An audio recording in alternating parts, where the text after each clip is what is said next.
Carlos García Bedoya, en fin, otras personas que nos han venido acompañando durante todos esos años, y algunos entraron en unos cauces un poco más crípticos, ¿no? De la teoría lacaniana, por ejemplo,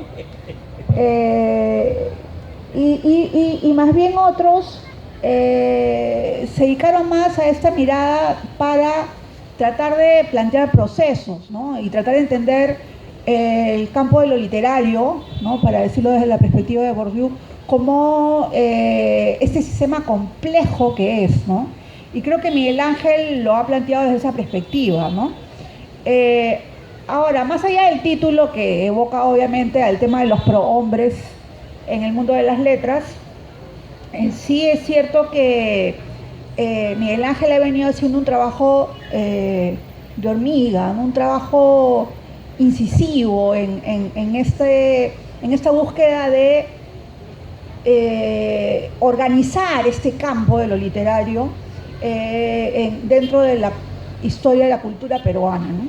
En ese sentido, bueno, Miguel en este texto lo que hace es hacerle una serie de entrevistas a críticos literarios varones soos, que han dejado, sí, ya insisto mucho, pero bueno, pero que han dejado una impronta importante también, y hay algunos elementos que sí quisiera remarcar, y es, por ejemplo, la entrevista que hace a varios profesores universitarios que no necesariamente ejercen en Lima, sino en provincia, ¿no? Y ahí me ha sorprendido, y es bien interesante porque en las entrevistas que vamos analizando, bueno, yo soy también semi-cajamarquina, y estoy viendo que en Cajamarca en un momento determinado hubo una especie de nicho de profesores que intentaron hacer crítica literaria, claro, a través del tema de la educación, a través de diferentes cátedras, pero algunos de ellos se sentaron ahí y junto con Manuel Ibáñez Rosaza o Carlos Paredes Canto, que después terminó siendo una desgracia, pero bueno, en fin, más allá de eso, en un momento determinado sí plantearon un espacio interesante en Cajamarca, ¿no? Y bueno, y también otros críticos que a mí me interesan. Bueno, este que les hablo es de Saniel Lozano Alvarado, pero también está nuestro querido amigo Vilar Díaz, en Arequipa, que desde su experiencia como narrador ha planteado también una serie de metodologías de aproximación a la narrativa, y por supuesto también de otros autores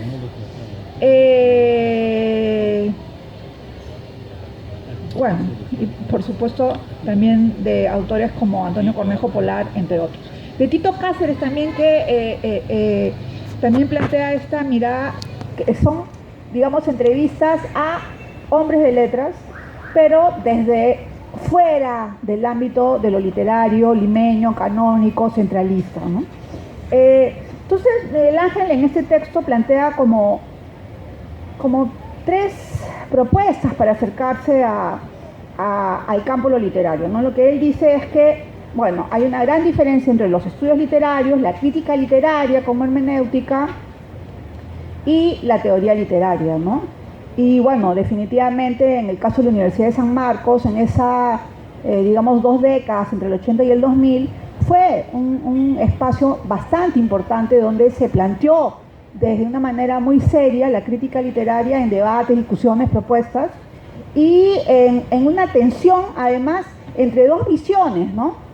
La crítica social e histórica de Antonio Cornejo Polar, o por lo menos la que encarnaba Antonio Cornejo Polar, y sobre todo después la revista de crítica literaria latinoamericana, y por otro lado la crítica estructuralista llevada al extremo, que era sin duda la semiótica, ¿no? Encarnada en Enrique Bayón, por ejemplo, ¿no?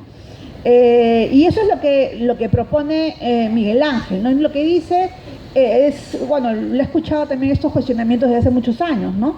Cuestionar en primer lugar a la crítica impresionista, en segundo lugar hace una diferencia, y yo discrepo, entre la crítica eventual y la crítica permanente, porque lo eventual, ¿qué sería? Los diarios, o mi propio caso, no sé, Después también, en un momento determinado, un noruego vino a Lima y escribió un libro de título rarísimo, ¿no? Birger Ambik, que era la forma de la que le dan forma, el vacío de la forma de la crítica literaria peruana, algo así. Y bueno, yo recuerdo que en un momento determinado también hubo mucho debate en relación con ese texto, porque son textos de alguna u otra manera, bueno, polémicos, pero interesantes porque permitían un debate sobre el campo, ¿no? O sea, eso es lo que nos interesaba. ¿Cuál es el campo de lo literario, del mundo de lo literario? No de la producción, sino de la crítica, de los estudios literarios y de la teoría literaria, ¿no? Eso es lo que nos competía, digamos, en esa época. Entonces, Miguel Ángel, y quisiera citar su crítica, digamos, que es reiterativa de otros textos, pero que creo que se puede resumir de la mejor manera en ese párrafo, es lo siguiente, dice: para lograr una perspectiva idónea que supere visiones biográficas, historiográficas y positivistas, se hace indispensable establecer categorías teóricas básicas y criterios metodológicos adecuados que nos permitan una aproximación dialéctica al complejo devenir histórico de la actividad crítica literaria, ¿no? Una aproximación dialéctica. Entonces, bueno, en la función de...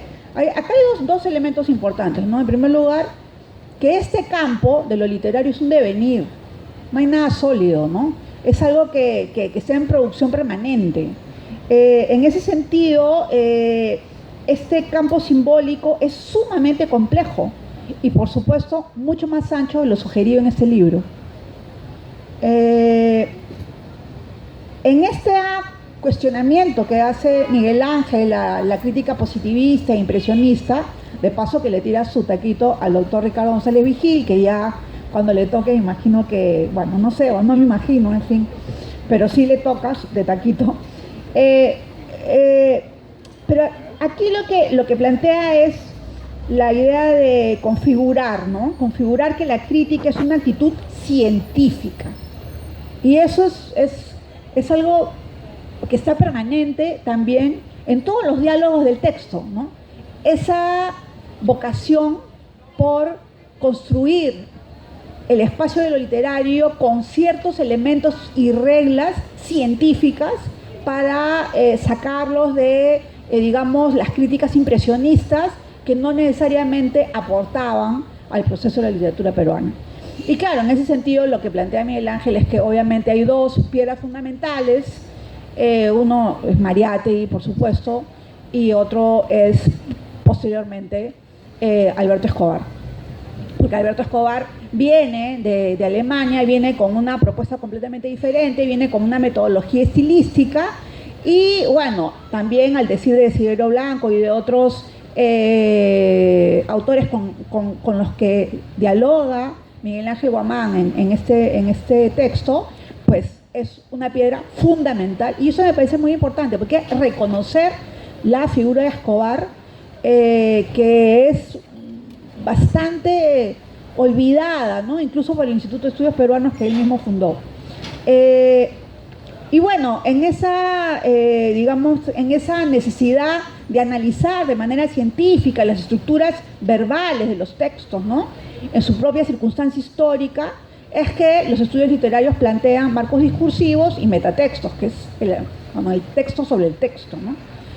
Y entonces ahí Miguel Ángel vuelve a la carga sobre este cuestionamiento del impresionismo, pero con un cierto pesimismo, porque ahí llega un momento en que dice que en verdad los estudios literarios en el Perú están en una etapa premoderna.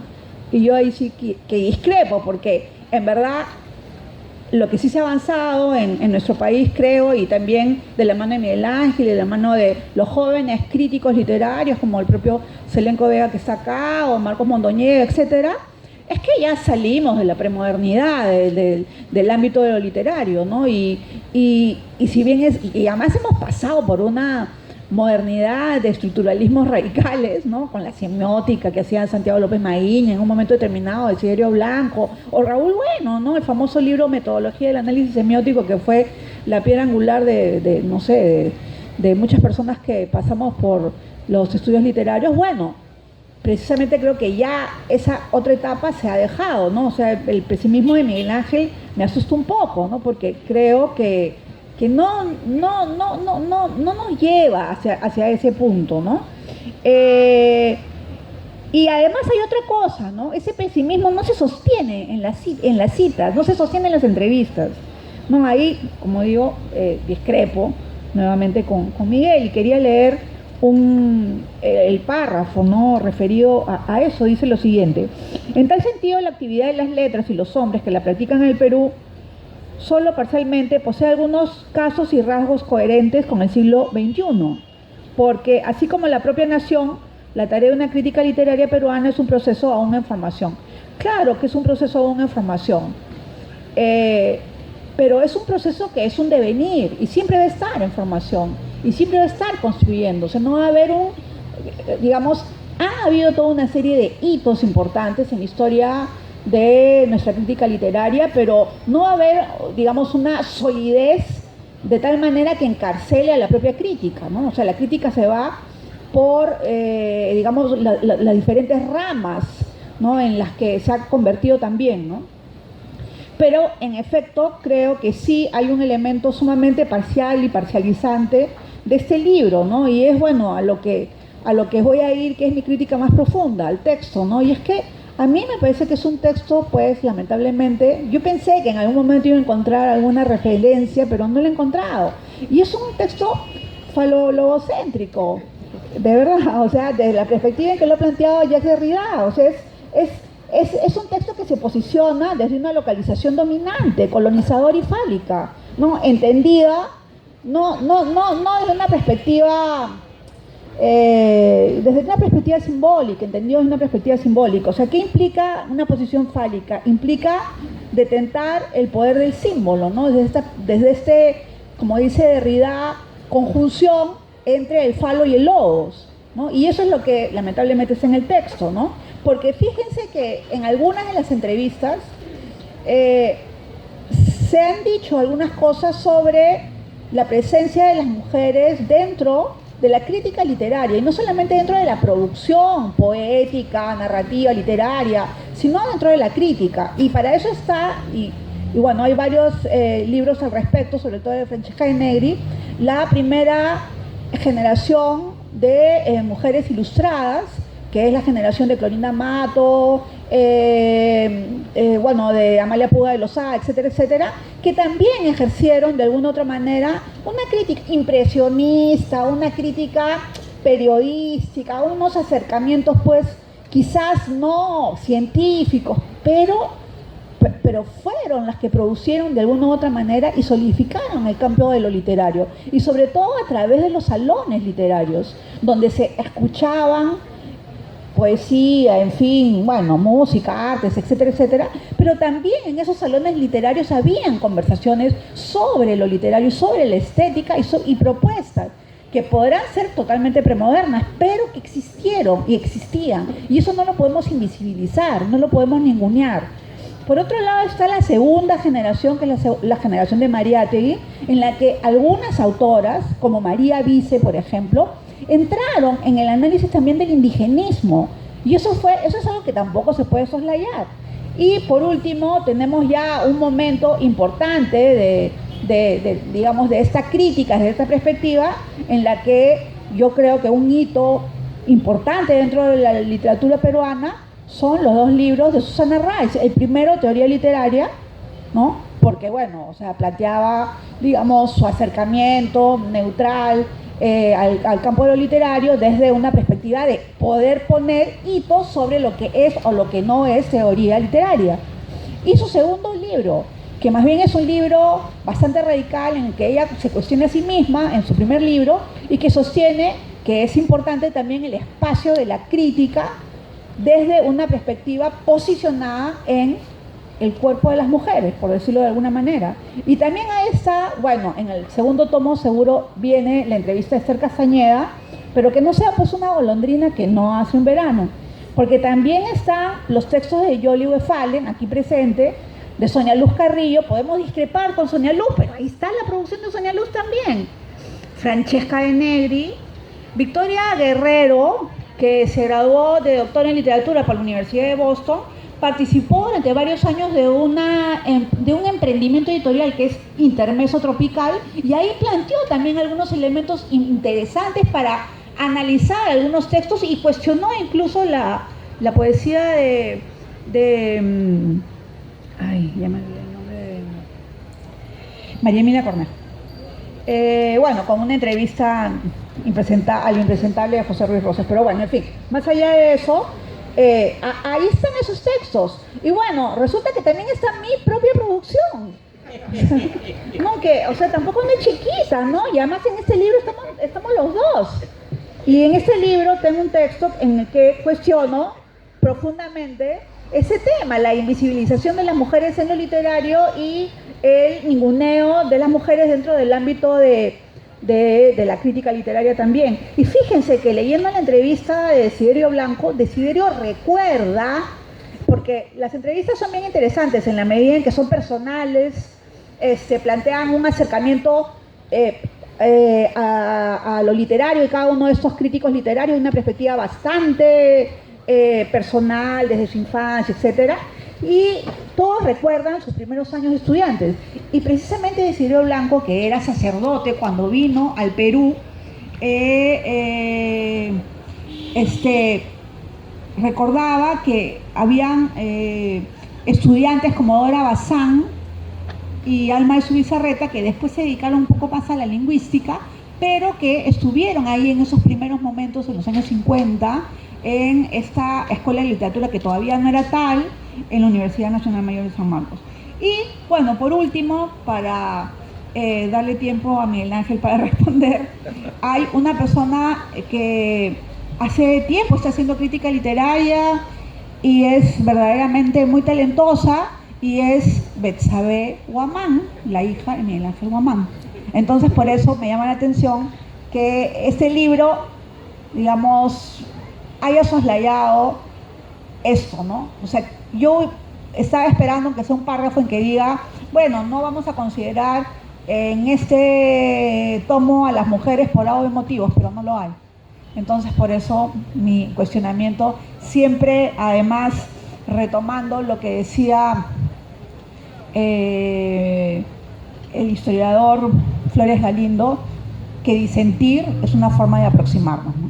Gracias.